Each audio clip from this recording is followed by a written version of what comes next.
Assalamualaikum warahmatullahi wabarakatuh. Siswa-siswa sekalian, jumpa lagi bersama saya dalam pembelajaran virtual dalam mata pelajaran desain grafis percetakan di bidang Adobe Illustrator. Pada kesempatan kali ini, di video ini saya akan menjelaskan mengenai dasar-dasar dari Adobe Illustrator, yang mana bisa kalian lihat di belakang ya, di tulisan ini. Yang pertama adalah memahami seluk-beluk dari Adobe Illustrator. Kita nanti akan coba membuka aplikasinya.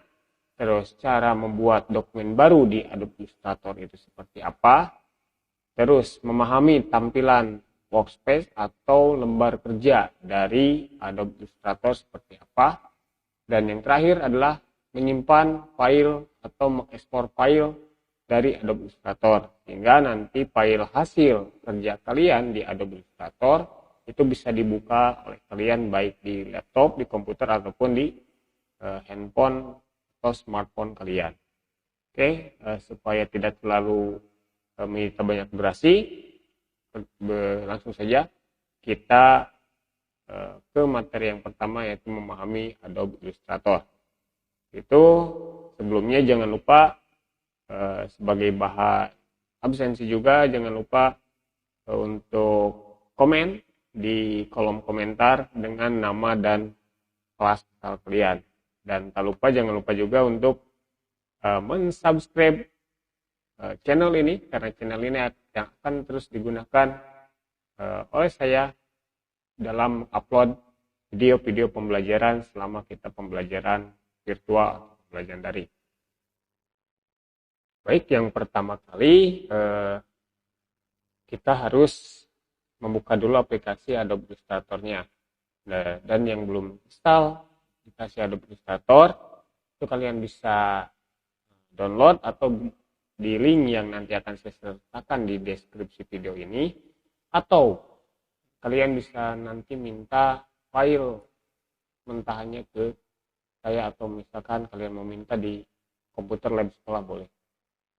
Yang pertama, kalau sudah diinstal, kita masuk ke Start, All Program, dan kita cari aplikasi Adobe Illustrator. Jika laptop atau komputer kalian mendukung Adobe Illustrator 64-bit atau sistem operasi Windows-nya itu 64-bit, kalian pilih yang Adobe Illustrator dalam kurung 64-bit.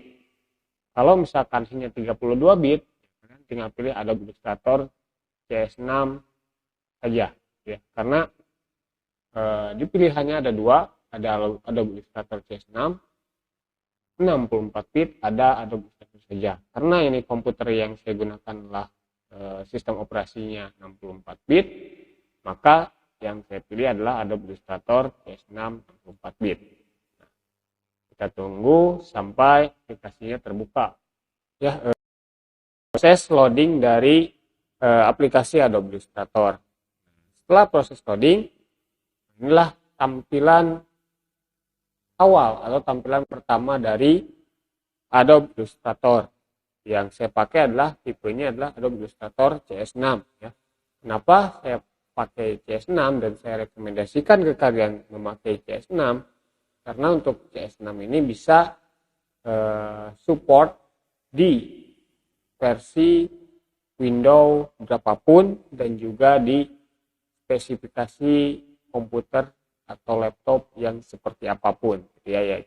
Artinya si CS6 ini, Illustrator CS6 ini sangat support ya, tidak terlalu berat, dan juga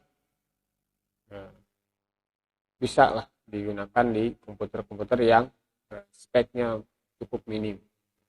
Oke, ini tampilan dari Adobe Illustrator.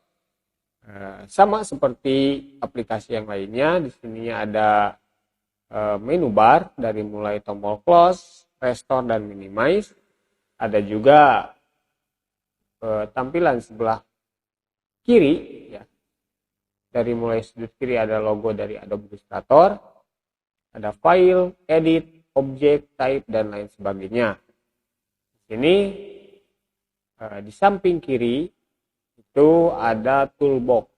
Toolbox ini yang sering kita gunakan, sering kita pakai dalam pembuatan objek di Adobe Illustrator. Jadi kita bahas satu persatu. Yang pertama, setelah aplikasi Adobe Illustrator ini terbuka, kalian masuk untuk membuat lembar kerja baru atau workspace yang baru. Di aplikasi apapun, untuk membuat file baru atau lembar kerja baru, itu menggunakan file new. Jadi kalian klik menu file, lalu pilih yang new. Setelah diklik file new, nanti akan muncul tampilan seperti ini. Inilah tampilan awal dari file new ya. Dari mulai name, profile, dan lain-lain sebagainya. Yang pertama, name itu untuk nama file yang akan kalian simpan. Sesuaikan nama ini dengan desain yang kalian buat. Contohnya misalkan desain poster, ya. Atau misalkan desain spanduk, atau desain apapun. Untuk nama file ini saya gunakan misalkan objek sederhana AI atau Adobe Illustrator. Nah, profilnya di sini ada beberapa profil dari dokumen ini ya. Dokumen yang didukung oleh Adobe Illustrator ada print, web, device, video and film, basic, dan builder. Karena yang kita buat adalah profil untuk pencetakan atau percetakan, itu biasa kita gunakan print ya, yang print. Nah, tapi yang print ini size-nya itu default-nya adalah size letter. Karena di Indonesia khususnya itu percetakan itu default size dari kertasnya itu biasanya menggunakan A4 ya. Untuk kertas foto, untuk kertas stiker itu biasanya A4. Maka kita pilih size-nya A4. Nah, lalu orientasinya, ini orientasi itu kalau yang kiri itu untuk posisinya berdiri ya, dokumennya berdiri. Kalau yang kanan itu adalah landscape atau memanjang ya.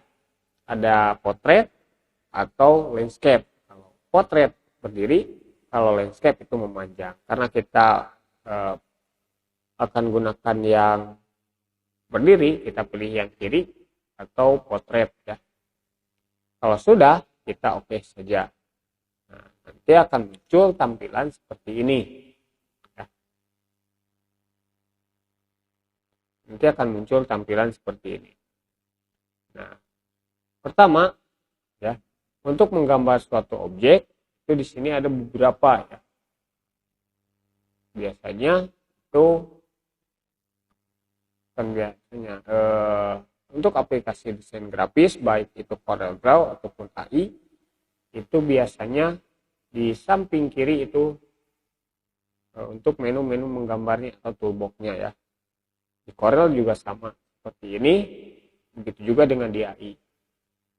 Hanya terdapat sedikit saja perbedaan antara Adobe Illustrator dengan CorelDRAW.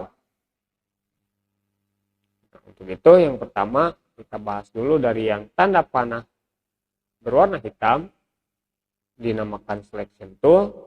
Tanda panah berwarna abu itu direct selection tool. Kalau yang selection tool panah berwarna hitam itu untuk memilih objek yang kita klik atau yang kita blok ya.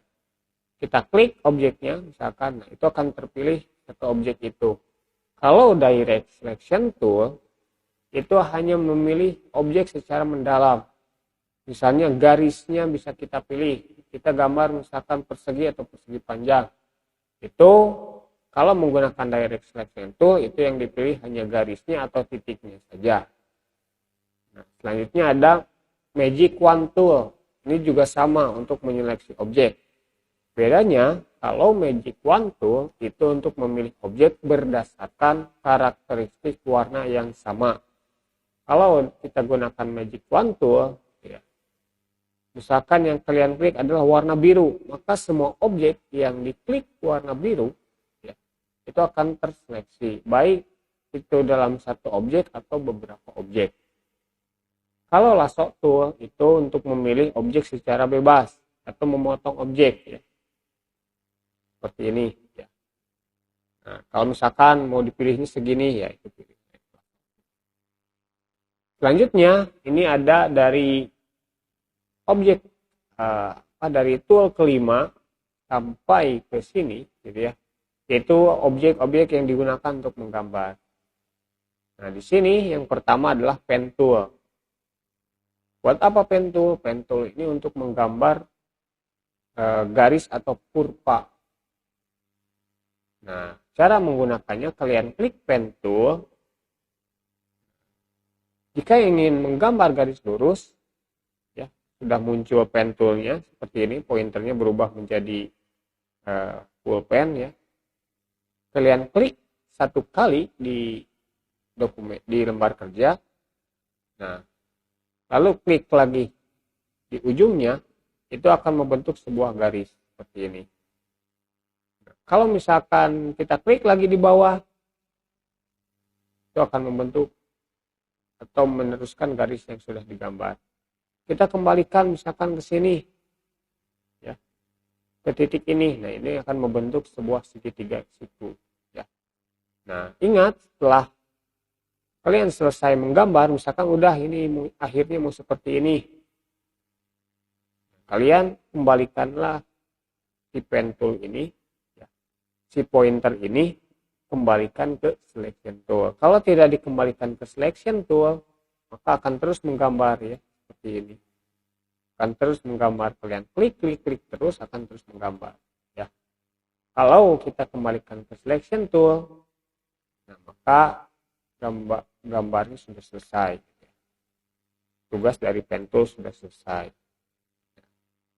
Dan objek yang sudah digambar dengan pen tool itu bisa kalian perbesar atau perkecil. Ini, ya. Oke. Di pen tool ini ada beberapa menu juga sebetulnya. Ketika kalian klik satu kali itu masuknya ke pen tool. Kalau diklik dan tahan 5 detik di menu pen tool, ya, ini akan muncul beberapa menu bagian dari pen tool. Ada add answer point, ada delete answer point, dan convert answer point. Kalau add itu untuk menambahkan, ya. Kalau misalkan delete itu untuk menghapus, misalkan yang mau dihapus. Nah, seperti ini, ya. Tuh. Begitu juga yang convert answer point, ini untuk merubah, ya. Nanti bisa kita coba. Nah, selanjutnya ada toolbox yang namanya type tool. Dari logonya saja ini berbentuk huruf T, artinya type tool ini adalah untuk menggambar objek teks. Untuk menggambar objek teks. Nah, di type tool juga banyak bagian-bagiannya. Kalau misalkan kalian klik dan tahan di menu type tool, ini akan muncul beberapa bagian dari menu type tool. Kita coba dulu yang pertama, type tool. Kalau sudah kalian klik type tool, kalian klik satu kali di lembar kerja, kalian ketikkan saja seperti ini. Nah, ini akan membentuk sebuah teks. Teks yang seperti ini namanya artistic tool, ya. Artistic tool. Nah, kalau ketika mengklik type toolnya, lalu kalian klik and drag, ini akan membentuk sebuah paragraf text tool. Paragraf teks paragraf. Jadi penggunaan type tool ada dua. Ada yang artistic tool seperti ini, artistic text, ada yang paragraf text seperti ini. Nah, kalau artistic text hanya tinggal klik satu kali saja di lembar kerja, ya. Kalau paragraf tool atau paragraf text, kalian diklik and drag, ya, seperti menggambar objek. Itu type tool yang pertama. Kalau yang kedua itu area type tool. Itu untuk mengetikkan teks di area tertentu. Nah, yang ketiga type on pad tool untuk menggambar objek menggambar teks atau mengetikkan teks mengikuti alur dari objek yang kalian buat. Contoh, di lingkaran kalian klikkan type on pad tool, itu si teksnya akan membentuk lingkaran. Nanti kita coba ya. Nah, kalau vertical type tool itu untuk mengetikkan teks atau membuat teks memanjang ke bawah. Contohnya seperti ini. Pada hari ini. Nah, ini hasil dari text vertical type tool. Nah, ini itu untuk memanjang ke bawah. Begitu juga yang vertical type on pad tool sama, sehingga si teks yang seperti itu akan mengikuti alur dari objek. Itu untuk type tool. Selanjutnya ada line segment tool. Ini line segment tool untuk menggambar teks ya. Untuk menggambar garis ya. Caranya sama, di klik and drag. Ini untuk yang namanya line segment tool. Di sini juga banyak bagiannya. Ada line segment tool, garis biasa seperti ini. Ada arc tool ya. Garis lengkung seperti ini. Ada juga spiral tool, garis yang berbentuk obat nyamuk seperti ini ya. Ada juga rectangular grid tool yang bentuknya tabel seperti ini, dan ada juga polar grid tool yang bentuknya seperti ini. Nah, itu untuk menu dan submenu dari line segment tool. Selanjutnya ada rectangle tool. Dari namanya saja dan dari bentuknya saja, ini sudah jelas bahwa fungsi tool ini untuk menggambar objek berbentuk persegi ataupun persegi panjang. Kita coba ya. Ini persegi panjang. Ya. Nah, kalau misalkan kalian klik di luar, ya, ini diklik ini. Kenapa objeknya menghilang? Ya. Nah, ini sebetulnya tidak menghilang, tapi warna garisnya berwarna putih. Nah, untuk memberi warna garis, kalian blok saja ya objek yang tadinya. Lalu di sini di atas, ini ada yang kiri, ada yang kanan. Kalau yang kiri itu untuk menggambar fill atau mewarnai bagian dalam objeknya. Kalau yang kanan itu untuk mewarnai garisnya. Seperti ini ya. Dan di sampingnya ada stroke. Stroke itu untuk ketebalan garisnya.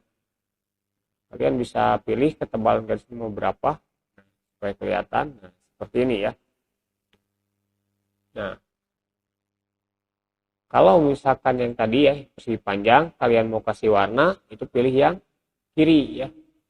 Nah, ini ya, bisa kalian kasih warna bebas, mau warna apapun ya. Itu pilihnya yang kiri. Kalau yang kanan itu untuk merubah warna garisnya, misalkan mau jadi merah, kuning ya. Nah, ini untuk merubah warna garis. Ini untuk ketebalan, ini untuk jenis garis ya. Ini untuk brush definitionnya, garisnya mau seperti apa itu ya. Nah, untuk menggambar persegi itu ketika kalian sebelum mengklik and drag, kalian tekan tombol shift di keyboardnya. Tekan tombol shift, maka ketika kalian gambar dimanapun, itu akan otomatis si pointer atau si mouse-nya itu membentuk persegi seperti ini. Nah, kalau tidak ditekan tombol shift, nah ini akan menggambar seperti ini. Kalau ditekan tombol shift di keyboard, ini akan otomatis membentuk persegi. Ini berlaku untuk objek-objek yang lain di sini ya. Baik untuk lingkaran, baik untuk objek-objek yang ada di sini ya. Jika ingin bentuknya presisi, itu gunakan tombol shift di keyboard.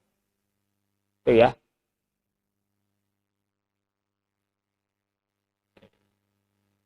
Nah, ini ya, kita coba saja di sini. Nah, selanjutnya di bagian dari rectangle tool, ketika kalian klik dan tahan di sini, ya, ketika klik dan tahan di sini, ya, di sini ada rounded rectangle tool. Nah, buat apa rounded rectangle tool? Itu untuk menggambar persegi atau persegi panjang tanpa sudut.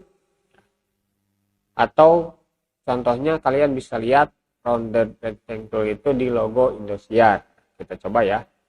Nah, ini rounded rectangle. Bentuknya seperti ini. Kalau mau bentuknya persegi, ya jangan lupa tekan tombol shift-nya. Maka akan bentuk otomatis seperti ini ya ketika kalian menggambar. Nah, itu ya. Kita bedakan warnanya, misalkan yang ini warna biru, yang ini warna merah. Kita perkecil dengan selection tool. Itu ya. Begitu juga untuk lingkaran dan elips. Ini elips itu untuk menggambar lingkaran ya, dari namanya saja sudah jelas. Kalau elips tool itu untuk menggambar bentuk elips atau bentuk lingkaran. Ini lingkaran. Kita bedakan warnanya, misalkan ini warna ini untuk lingkaran. Warna ini misalkan warna hijau untuk elips. Ya, kita perkecil. Kita satukan di sini. Kelihatan rapi. Nah, setelah ellipse tool, di bawahnya ada polygon tool. Polygon tool untuk menggambar bentuk segi, baik itu segitiga, segi 5, segi 4, ya, segi 6, segi 7, bahkan sampai maksimal segi berapa. Nah, ini ketika klik polygon tool, kita klik and drag, itu defaultnya adalah segi 6. Nah, kalau misalkan kalian klik saja di dokumennya, ini akan muncul menu baru atau menu konfirmasi dari poligonnya. Nah, di sini ada menu side. Side itu gunanya adalah jumlah sudutnya, seginya mau berapa. Segi 6, isi 6, segi 5, isi 5, segi 4, isi 4, segi 3, isi 3. Kita coba segi 5 ya. Oke. Nah, ini kita klik lagi di dokumen kosong. Kita mau buat misalkan segi 7. Kita oke lagi seperti ini ya. Kalau kita mau kurangi, kita klik lagi di sini. Kita kurangi jadi segitiga misalkan. Ini ya. Nah, itu polygon tool. Sama untuk polygon tool juga, kalau mau bentuknya presisi, kalian tekan tombol shift ya. Maka tidak akan panjang lebarnya, itu tidak akan. Ya. Itu dari polygon tool. Yang selanjutnya ada star tool. Dari namanya ini untuk menggambar bentuk bintang. Star tool itu sama. Kalian klik di dokumennya. Kalian isikan poinnya mau berapa. Mau 5, mau 6, mau 7, mau 8, mau 4, mau 3, bebas. Kita klik 5 saja. Ini 5. Ini 4. Ini 3 ya, 3, 6, ini 6 ya, ini 7.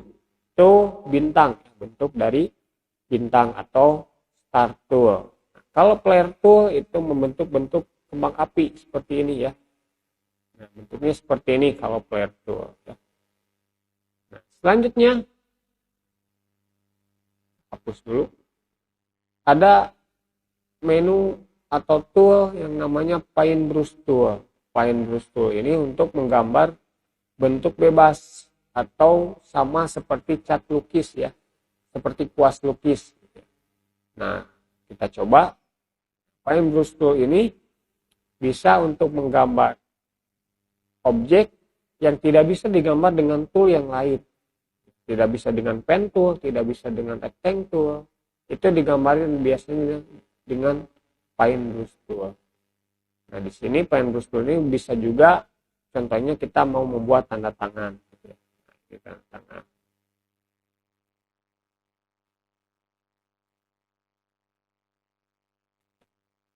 Nah, ini ya. Kalian mau bentuk apa saja, nanti coret-coret itu menggunakan paintbrush tool. Kalau pensil tool itu lebih kecil garisnya, ya ketebalan garisnya, sama untuk menggambar bentuk bebas, tapi tidak terlalu tebal. Bisa ini juga dipertebal, cuma bedanya bisa kalian lihat ya, perbedaannya dengan paintbrush tool berbeda sekali. Itu yang paintbrush tool dan pensil tool. Kalau yang bawah ada blow brush tool. Ini sama juga dengan paintbrush tool. Cuma bedanya ya ini bentuknya, ketebalannya lebih beda daripada yang tadi. Yang jelas baik paintbrush tool, pensil tool dan blow brush tool itu untuk menggambar bentuk bebas. Dan yang terakhir ini ada eraser tool. Misalkan ketika kalian menggambar dengan menggunakan paintbrush tool, ada garis yang tidak sengaja tergambar. Untuk menghapusnya, kalian gunakan eraser tool. Misalkan seperti ini. Kalau misalkan hanya menggunakan selection tool di delete, itu akan terhapus semuanya. Kalau dengan eraser tool itu hanya menghapus bagian garis tertentu saja yang tidak diperlukan. Contohnya ini ya, kelebihan garisnya kita hapus. Kalau misalkan menggambar orang, rambutnya terlalu acak-acakan, kalian hapus seperti ini. Ya.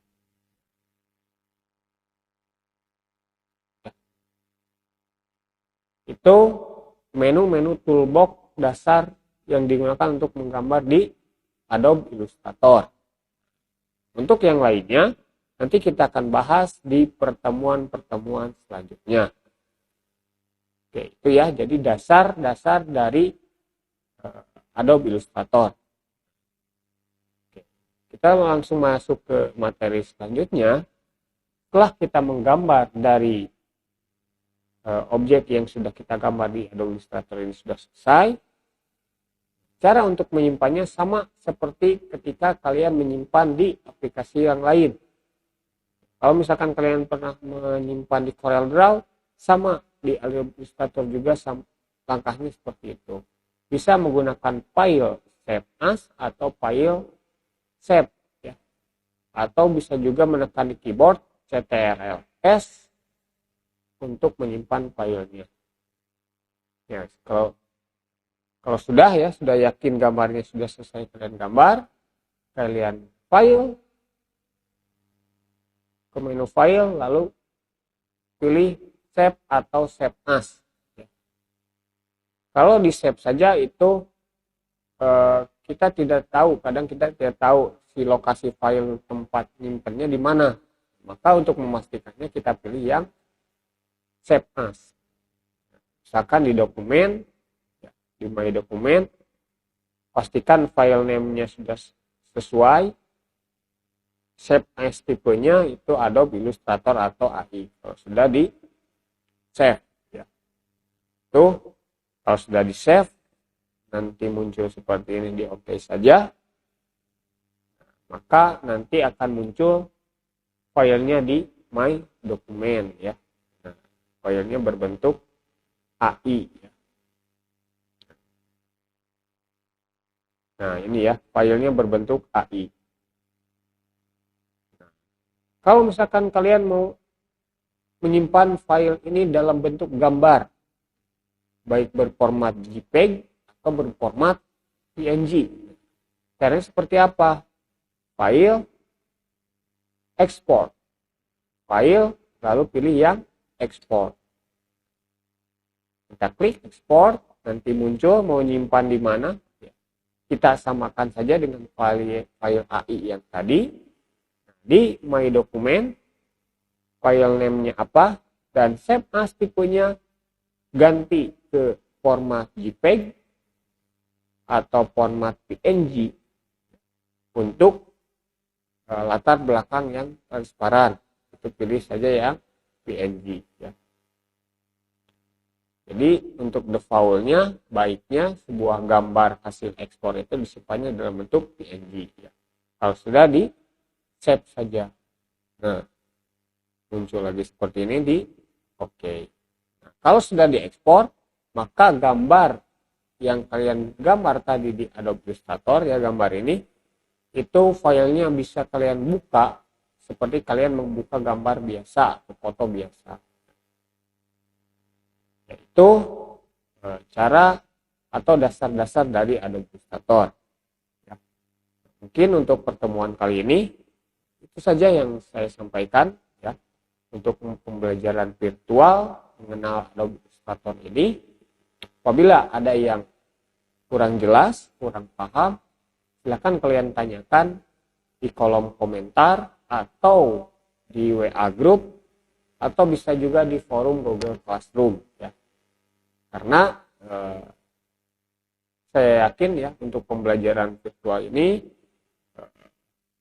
sulit jika kita hanya menyimak saja tanpa kalian misalkan mencoba untuk mempraktekannya. Maka dari itu harapan saya setelah kalian menonton video ini, bagi yang memiliki laptop atau komputer, coba kalian instalkan Adobe Illustrator-nya ya. Nanti saya akan share juga tutorial menginstal Adobe Illustrator-nya ya di Google Classroom. Jadi untuk langkah pertama kalian install dulu Adobe Illustrator-nya, lalu lakukan eksplorasi atau mencoba toolbox yang ada di Adobe Illustrator dari mulai tadi pen tool sampai eraser tool. Coba kalian gambar saja.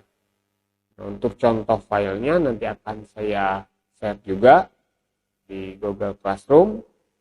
Berikut nanti akan saya kasih juga tugas latihannya. Nah, untuk tugas latihan ini kalian lakukan bagi yang memiliki laptop ataupun komputer, maka langsung saja kerjakan itu. Bagi yang tidak punya bagaimana? Bagi yang tidak punya, kalau kalian misalkan dalam satu kelas itu yang punya laptopnya banyak atau yang punya komputernya lumayan banyak, kalian bisa ikut ke teman kalian mengerjakannya. Jadi misalkan dalam satu kelas itu ada 5 orang yang memiliki laptop atau komputer, ya kalian silakan bagi saja satu kelas bagi 5 orang.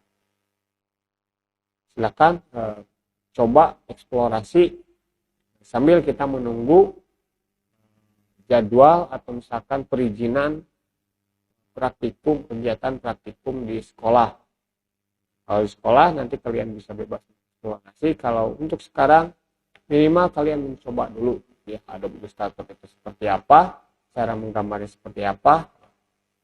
Nanti ketika nanti kalian misalkan nanti kita pembelajaran praktek di sekolah, kalian tidak akan kaku menggunakan Adobe Illustrator ini karena kalian sudah pernah mencobanya. Oke, itu saja ya untuk pertemuan kali ini. Terima kasih atas perhatiannya. Terima kasih juga sudah menonton video ini. Jangan lupa juga ya untuk kalian karena saya akan terus mengupload video-video pembelajaran di channel ini supaya kalian tidak ketinggalan dengan video-video yang saya upload. Jangan lupa untuk subscribe channelnya. Jangan lupa juga untuk aktifkan loncengnya ya. Jangan lupa untuk diaktifkan loncengnya. Setelah itu jangan lupa juga di video ini kalian tulis di kolom komentar nama dan kelas asal kalian. Ya. Supaya apa ya? Supaya nanti saya bisa pantau juga untuk partisipasi kehadiran virtualnya. Ya. Karena video ini sebagai pengganti juga pertemuan via Google Meet ya atau via Zoom. Kalau misalkan tiap minggu kita Zoom ya kalian akan terlalu banyak memakan kuota. Kalau menggunakan video ini, ya misalkan kalian satu kali saja kalian membuka YouTube, lalu misalkan kalian download offline-nya, versi offline-nya, itu kalian bisa berkali-kali. Ya. Jadi kuota cuma satu kali untuk download offline-nya saja, video ini bisa kalian tonton berkali-kali. Oke, itu saja ya materi untuk pertemuan kali ini.